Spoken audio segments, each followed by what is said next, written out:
Hi there. It's the Bulletin Man joining you on this April 6th, 2010. It's April Fool's Day.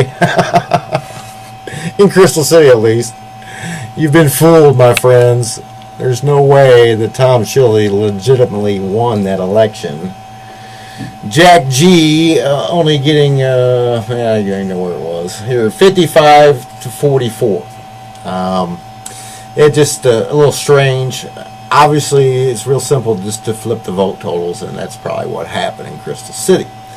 But on the other hand, I got good news for you folks in Byrnes Mill, or actually House Springs. You're not going to have to deal with the Byrnes Mill police, even though they do come over into into House Springs all the time. And the mayor of Byrnes Mill has no problem with that.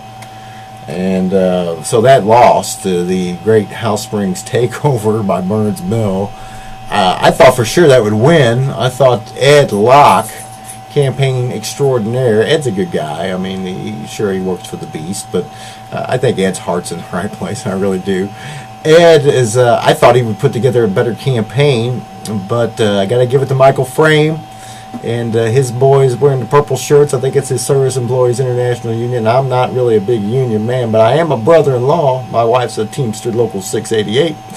So, but Mr. Frame did turn out the vote, and that Proposition A in Byrnes Mill was resoundingly defeated, something like 57 to 43%. Various school board races throughout the area. I just have one motto: abolish public education at all costs.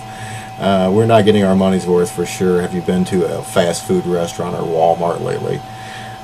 And dealt with these children.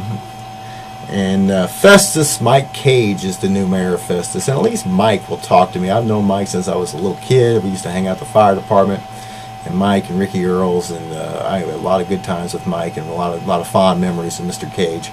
And at least Mike will converse with the Bulletin Man. William Cook, the outgoing mayor, refused to talk to me. Never returned my calls, wouldn't take my calls. I bet you I called him at least 20 times. And I was one to talk about the Tim White matter. And so hopefully Mr. Cage will address Mr. White's matter and give him some justice, because the city of Festus raked him over the coals for over 15 years, and there was big problems. And the Breeze law firm is behind it all, my friends. They really are. You've got to get Kurt Breeze indicted. You've got to get Kevin Roberts indicted.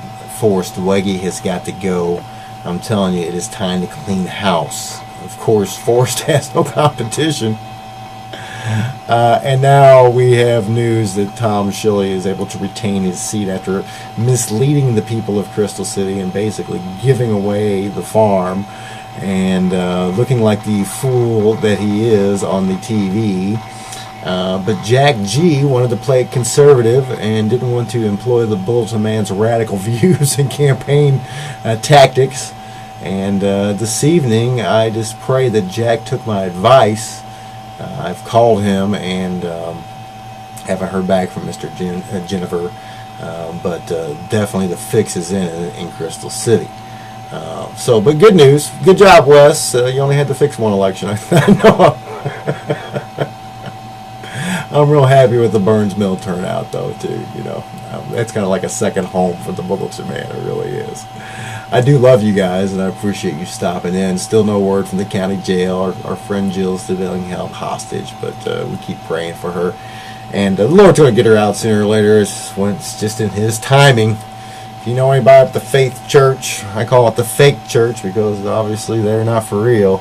He's bragging today about having $1 million in the bank, and so I'm going to call his buddy up in Montgomery Bank and see if Mr. Montgomery wants to execute the great Jefferson County bailout. I love you guys. I appreciate you stopping in. And come back and see us again real soon, would you?